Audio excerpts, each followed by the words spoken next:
Hi, everyone. Welcome back. Glad to have you with us on this Monday, starting off another week here at Your News Today. We do so this evening as we are just dwindling down the last few hours of June. That's right, July starts midweek. We have the 4th of July Independence Day weekend in front of us with very limited activities as we will celebrate our independence unlike any other time in our history. But nonetheless, it is nearly the 4th of July. And it's also going to be warmer and drier after what's going to be a continued run of scattered showers and storms throughout much of your week, as if we needed to hear that. I'll outline your weekly forecast and that of the Independence weekend in just a few moments. A lot of news to cover this evening. I've lost count of the number of auto accidents that I have to report to you. A slew of accidents just today over the course of just a few hours, a few from over the weekend. I'll go through as many of those, at least the most serious of which, in just a few moments. Also, 3 people arrested in Sagersville last night by Sagersville police, a man and then a mother and her son, all on drug-related charges. We've also got Mayor Pete Shepard talking about the 4th of July with us tonight, giving us a rundown on the 4th of July fireworks, which is pretty much going to be the 4th of July celebration here in Sagersville, but it's going to be a good one. He outlines how he hopes everyone will be able to take in those fireworks. He'll also give us some current COVID-19 numbers, as they've been watching those, of course, closely over the weekend, as always, and a host of other news and information. First, let me say that I've done some checking today, as I've essentially done daily now for the past several days. No new news or updates in regards to the human skull found in Johnson County several days ago. At last report last week, that skull was still on its way from the state medical examiner's office to another examiner for an identification there. There were some identifying characteristics. They didn't go into any detail what they were, but as you may recall, Sheriff Doug Saylor saying here on the program that he was hopeful of getting an ID sometime soon. That process still has not happened as far as I know. Also, in regards to the death investigation, as it has still been determined by the Kentucky State Police, which we believe will be labeled a homicide. Well, we also, of course, added late last week that the state police, as you heard here on the program, say that they were expecting to file charges sooner than later, essentially. However, that nothing new on that front this evening as well. So no update on either one of those serious cases here in Magoffin and Johnson counties. But in Johnson County, authorities over there today are searching for a shooting suspect after a man was shot twice earlier this afternoon. I have spoke with Sheriff Saylor of Johnson County via text because he was out without much cell service at all, just enough barely to get a few messages. But I could confirm through him a few moments ago that earlier today around 2 o'clock, Johnson County 911 got a call about a shooting that had taken place at a Punchin Creek home. Now, that's in the Sitka area of Johnson County. What we know is that police were dispatched. There was a shooting victim, which was life flighted from an established landing zone at Highlands Elementary for the severity of his or her injuries, and that police were looking for a subject that they said was believed to be armed and dangerous, possibly driving in the direction or in the area of 172 in Johnson County. Said to be in a gray passenger car, which I have later confirmed is believed to have been a gray Mazda 3 sedan. The sheriff tells me that this individual, the shooting victim, was shot 2 times, and that the Johnson County Sheriff's Department and Kentucky State Police, as of just a few moments ago, were still attempting to locate the shooting suspect. No identification, no other details were given as of this time and this hour. Well, there might be a strike getting ready to take place at ARH Highlands. Union workers, I am told, via a press release from their representatives with SEIU District 1199, which is West Virginia, Kentucky, and Ohio union employees, at Highlands ARH Regional Medical Center are continuing to stand together, they say, for a fair contract. Today, workers are taking a vote on whether or not to empower the bargaining committee that is negotiating on behalf of the membership to issue a strike notice. They're voting as to whether or not they would continue with a strike. The vote was to take place up until 7:30 this evening, and we will know more by this time tomorrow. In addition to the strike authorization being voted on by workers within the hospital today, a candlelight vigil, they say, is set for tomorrow evening in the front of the hospital at 7:30. At the vigil, they say members are going to gather to express hope that a fair agreement can be reached with management. I have not attempted to reach out to ARH. This press release coming just a few moments ago. We will try to, of course, reach out to them and hear more about the potential. It appears as though for a strike that could be looming at ARH Highlands. I hope to have an update on that for you tomorrow as well. You have to bear with me. These might not be in chronological or other order, as they've been happening almost too numerous to count. Let's go over a series of auto accidents that have taken place since I saw you last, beginning with those over the weekend. At least a half dozen auto accidents since I saw you last, and essentially those from Sunday through today, so in the last 48 hours or so. This is a vehicle that overturned and landed on its top. As you can see, I'm told there were 4 individuals inside around 1 o'clock Sunday morning. The vehicle struck the ditch line, then the embankment overturned. This happening, I believe, on Burning Fork, and I also believe that there were no serious injuries as a result of this single vehicle collision. And out of all these accidents, no life-threatening injuries to report at this time as well. That also includes one that happened last night eastbound on the Mountain Parkway near the Cow Creek overpass, where a female passenger was taken to the hospital for evaluation and observation, but the driver refusing medical treatment at this scene. A couple, I believe, from Pike County, which had been there for the day, returning, possibly hydroplaning on rain-covered roads last night as they traveled through Magoffin County. Earlier today, there was a vehicle accident that actually resulted in at least 1 arrest, possibly 2, and I believe those charges, most of which at least unrelated to the accident itself. This was near Buffalo Road here in Magoffin County. This vehicle, a small pickup truck, collided with a bridge right there just before the mouth of Buffalo. There were 2 men inside. One had felony warrants out of Floyd County and was jailed on those. I'm unsure at this time if there were any local charges. If you look at that picture, you can see that the collision was hard enough to offset the bed or knock it over some 6 to 12 inches there. Off of its frame or the bed or the cab otherwise. Nevertheless, 2 men and at least 1 jailed on felony charges out of Floyd County, neither of which sustaining any life-threatening injuries.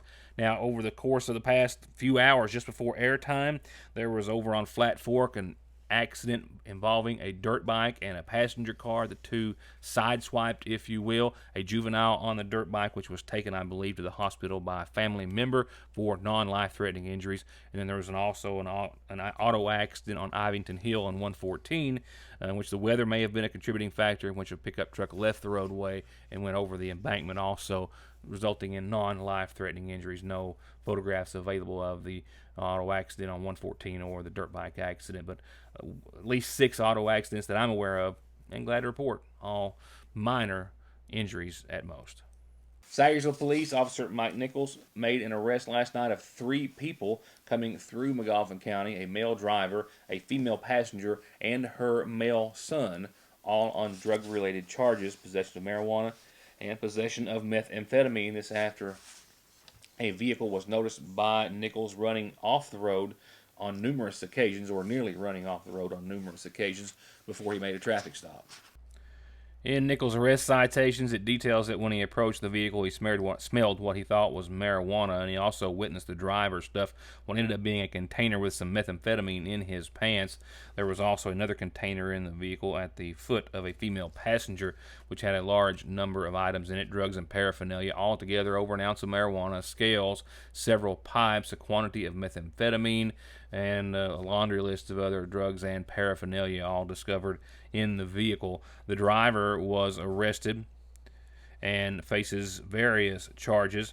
He admitted to smoking marijuana and meth prior to the traffic stop and was taken into custody. He faces charges of reckless driving, driving under the influence, excluding alcohol, possession of methamphetamine, and tampering with physical evidence, while his 2 passengers also faced charges and were also said to be under the influence, a mother and her son, according to Officer Nichols' citations, that being these 2 individuals. 42-year-old Rachel Reed of Stanville and her son Peyton Clark, 22, of Nicholasville. Both were charged with possession of marijuana, drug paraphernalia, and public intoxication, while Reed was also charged with possession of methamphetamine. All 3 were taken to the Big Sandy jail and bonded out sometime today. Appalachian Wireless, this is Bobby. How may I help you? I'm visiting my sister in Lomansville this weekend. Will I have service? Of course. We have several towers in Lawrence County. Appalachian Wireless, this is Megan. Where's my nearest store? I'm in Bright Shade. That would be our store in Manchester. Would you like the address? I just moved to Pineville. I'm sure you don't know where that is. Will I still have service? Yes, ma'am. That's down in southeastern Kentucky. We do service your area. When you call us, it's as easy as calling your friend or neighbor because we are you. We are Appalachian Wireless. Bob Hutchison here for Hutch Cheap in Painesville. What does your vehicle say about you? Anyone that owns a Jeep knows the answer to that question. Right now, payments as low as $399 on select new 2020 Jeep Renegades and Dodge Journeys. Enjoy your life in a new Jeep from Hutch, and that comes with a guarantee. You'll never pay too much when you buy from Hutch. HutchAutoGroup.com.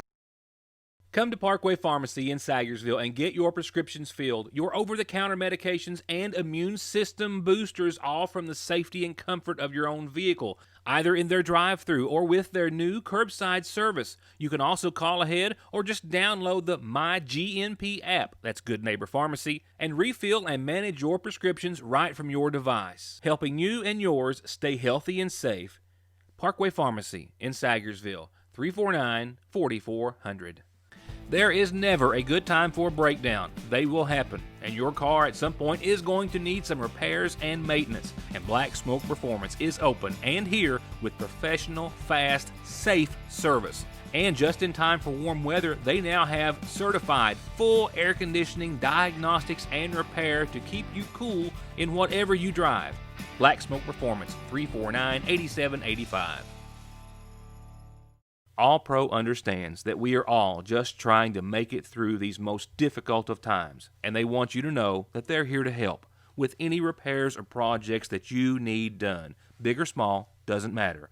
They've got 0% financing for 18 months and long-term financing if you need it. If you need anything from a new gutter to a new house or a new garage, call All Pro Gutter Works and Construction, 349-9999. Getting the best deal on the best tires with the best service has never been easier. Just log on to ConleyTire.net, check out the latest rebates, sales, and promotions, pick out the tires you want, and email, call, or come by for huge savings from the family who's been proudly serving the area for over 32 years. Conley Tire in Staffordsville, 297-2424. Up in just a second, we're going to talk with McGoffin County Public Health Director Mayor Pete Shepard on a couple of different topics. The 4th of July fireworks display and celebration this weekend. He'll also make an official announcement in regards to Heritage Days here in McGoffin County and a few other things. And we'll also, of course, go over some local COVID-19 numbers as he just received a daily update. But before we do that, let's talk about COVID-19 on a state level. A lot of things happening across Kentucky today. And the Kentucky bars reopening for business today. Those that choose to do so, many are, some aren't. This, of course, coinciding with many bars in other states which had already reopened being closed in various states that we've been talking about now for the past several weeks here on the show. Florida, Texas, California closing their bars, as I told you on Friday, as the coronavirus numbers there continue to increase and spike and set daily records each and every consecutive day. As of yesterday, Texas had right at 150,000 cases of COVID-19. California, 212,000 nearly as of yesterday. Florida, 141,000. And in Florida, as far as some numbers, still, as is the case in many other states, it is younger people, ages specifically 18 to 44. Many of those getting out, going to bars, going to other venues, activities, festivities, not social distancing, not wearing masks, they say, and then, of course, spreading the coronavirus, as we have seen the numbers continue to climb, up approaching the 10,000 a day mark in some of those states. Here in Magoffin County, Mayor Pete Shepard says that they have seen no new positive cases here in Magoffin County, according to health officials, since I saw you last. I spoke about that with him earlier today. We also spoke of course, as well as I mentioned, the upcoming 4th of July weekend. Well, it's going to be on July 4th, Saturday, at between 9:30 and 10. We're going to wait till it really gets dark. We're asking everybody that comes into town just to park wherever you want to, but try to remain close to your car, social distance. If you're out of your car, still social distance, and wear a mask if you feel comfortable. And I'd recommend it to everyone. But come out and enjoy the fireworks. It should be a really good show. We've spent more money this year than we did last year, and the guy assured me that it's going to be a bigger and better show than last year. And I thought we had great fireworks last year.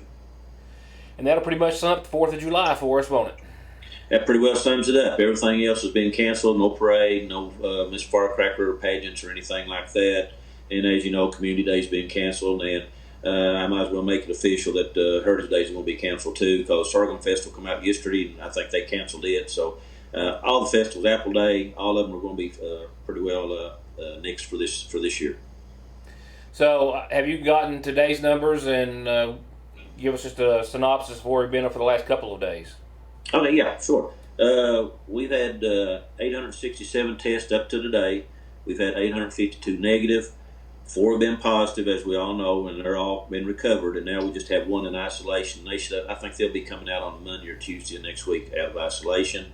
The big thing is about going on vacation. If you're going to Florida, going to Myrtle Beach and stuff, I think the Department of Public Health has recommended that anybody goes to these areas when they come back to voluntarily quarantine for 14 days.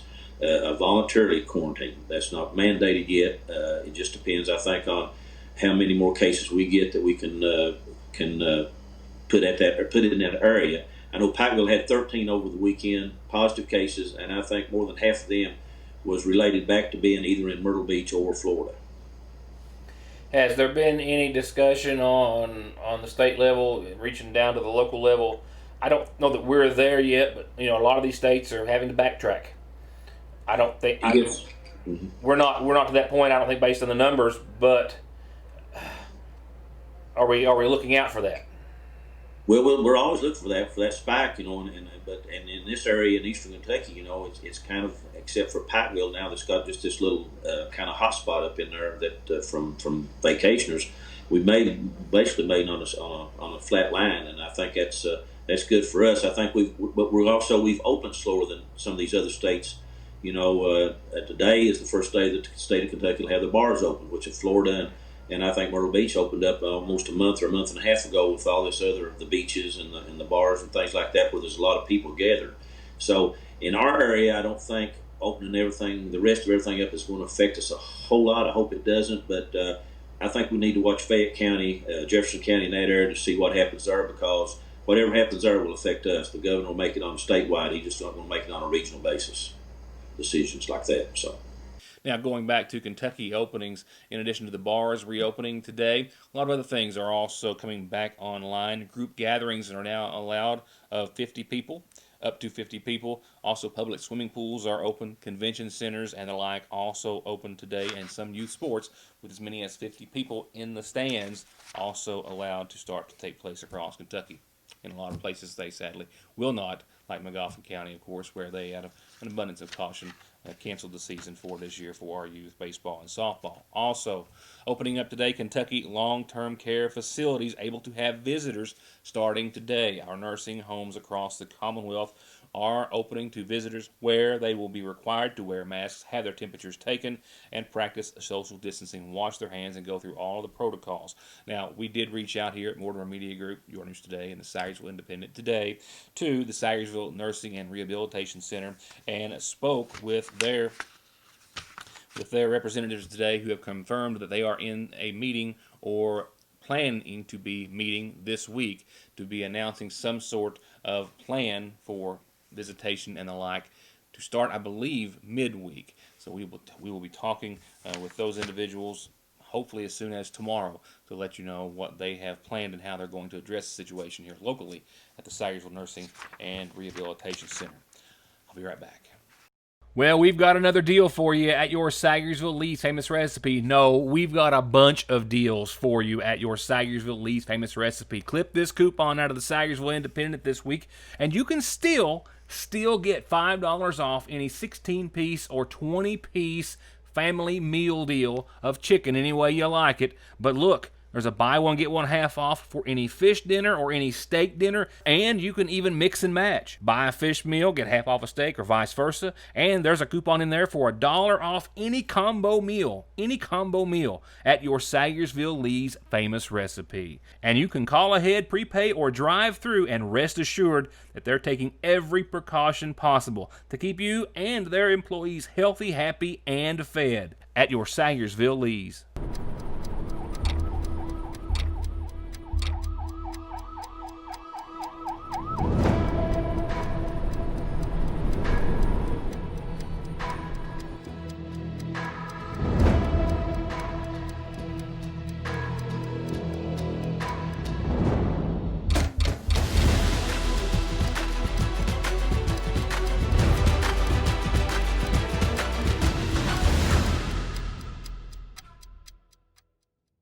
Earl Justice here for Hutch Ford in Paintsville and West Liberty. Our summer sale has the biggest discounts, lowest interest rates, and the biggest trade-ins ever. Right now, you can get 0% financing on all Ford models. Plus, Hutch Ford is lining up to $1,000 above Kelley Blue Book trade-in value. We really want your trade-in. And remember the Hutch Guarantee. You'll never pay too much when you buy from Hutch. HutchAutoGroup.com. Times have changed, now and suddenly more than ever. Our lobbies might be closed, but the Sayersville National Bank wants to remind our customers that we're still here, we're still working to provide our community with as many services as possible. During this time especially, we encourage all of our customers to take advantage of all the options we offer to manage your accounts from the convenience of your home.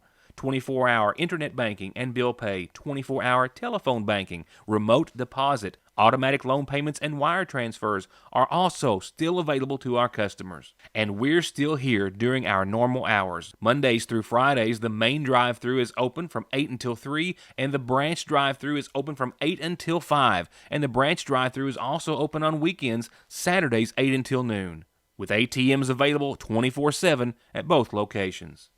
Car accidents don't stop. Accidents at work don't stop. Disability and SSI cases don't stop. Your legal needs and concerns don't stop for the coronavirus, and neither does McFarland and Tinker. They are open, able to schedule appointments per CDC guidelines, and always available for telephone and video conferences. Please, be safe, be smart, stay home, and don't let your legal needs fall victim to the pandemic. Call McFarland and Tinker and let them take care of them for you. The seasonal shop is open, and they're still doing curbside pickup, so you can call and place orders and they'll still bring them out to you. And inside, you'll find all new merchandise throughout the entire store, all new spring and summer women's clothing from Charlie Page and Mud Pie, accessories, jewelry, shoes, and bags too, casual outfits for everyday or special occasion outfits and dresses. And if you've been home a lot and really want to freshen up your decor, they have so much to choose from, and they're happy to give you any fresh ideas that you might need. And just in, a large selection of Simply Southern and Candleberry at Fraser's Prater Drugs seasonal shop in downtown Sayersville. One last note on the COVID front. Just a few moments ago, around 4 o'clock, the governor issued an official statement. Remember, weekly press releases on Tuesdays now, but he did confirm today 117 new cases of the coronavirus, and one of those coming from Robertson County. Robertson County was the very last Kentucky county to not have a confirmed case of COVID-19. Now it and all Kentucky counties have confirmed positive cases as of today. The governor also announced 2 deaths today, bringing that total to 560 Kentuckians who have lost their lives. These 2 today, a 67-year-old woman and an 83-year-old man, both from Jefferson County. With that said, let's talk about your weather forecast. I'm so tired of the rain. I am so tired. Can I say it even louder? I'm so tired of the rain. But it's not done as of yet. And as you've seen over the course of this weekend, unless you're glued to the radar, and even then, it's hard to keep up with and know when it's coming. Before we go to your weather forecast, a couple of announcements. Nothing on the calendar tonight except to remind you, here's how you get things on the community calendar. But we do have nightly funeral services brought to you by the McGoffin County Funeral Home. And those tonight include listings, first of all, for Mr. Rodney David McCarty, 79 of Sayersville, who passed away on Saturday. son of the late David and Virgie Wright McCarty. He's survived by his wife, Joyce Ann Hunley McCarty, and son David McCarty, brother Ricky Lee McCarty, two sisters, Carmelita Van Hoos and Conchita Wheeler, and one granddaughter. Funeral services for Mr. McCarty are going to be held tomorrow morning at 11 from the McGoffin County Funeral Home. Friends can call in the funeral home from 6 until 9 this evening. 72-year-old Ressie Mans Prater of Sayersville passed away Saturday. The daughter of the late Arzanus and Julie Noble Mans, she survived by two sons, James Monroe Prater Jr., Jerry Lee Prater Sr., brothers Hamilton Trusty and Wayne Trusty, 11 grandkids, a special niece, and a special granddaughter. Funeral services for Ressie Prater are going to be held this Wednesday at 1 from the McGoffin County Funeral Home.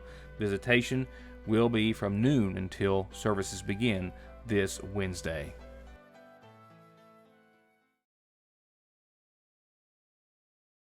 Now, let's wrap it up for this Monday with your Licking Valley RECC Outlook, which, looking out right now behind me, as you saw a few seconds ago, some blue skies, more clouds than not, and dry conditions. I don't see it changing in the next 30 seconds based on the radar, but based on the last 24 hours or 48 or more, it could happen at any time. Nothing more than a very few small scattered showers in the region right now, the viewing area. But we do have a 40% chance of those showers. You know the drill. This pattern is not changing through midweek. We will go back and forth between more showers than not. But this whole scenario has set up shop all the way through midweek and a little bit beyond. So 68 tonight, mostly cloudy skies, and a 40% chance of showers for the rest of your Monday. Tomorrow, shower and thunderstorm chances after 4 will hit about 60%.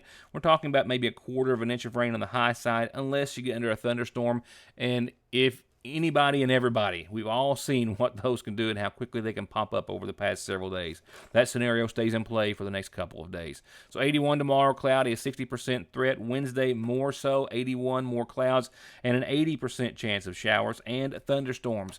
I'm hopeful by late Wednesday night, overnight, probably into your Thursday, things will start to clear up just a bit and just in time for the 4th of July weekend.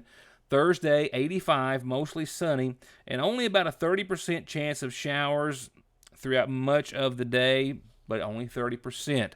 That is a good thing. It's certainly an improvement. Friday, it's improved still, 87, mostly sunny again, and only a 20% chance of some midday showers. And then by then, we see at least one day, Independence Day, as it would be, on your Saturday without any shower chances. We should Saturday hit the upper 80s, 88, 89 degrees without any rain. That's the best dry day. All those days in front of you, they're not all going to be washouts, but Saturday is definitely the driest one of the bunch at 88. Sunday, 85 and a 40% chance. Monday, 86 and 30. It's going to wrap it up for this Monday. I'm closely following a number of important reports, as you heard me refer to earlier. We've got a lot of other things to talk about before the 4th of July weekend, where we hope everyone's going to get maybe an extra day or so off. We all deserve it, don't you think? I'll see you back here tomorrow night. Good night, and thanks for watching.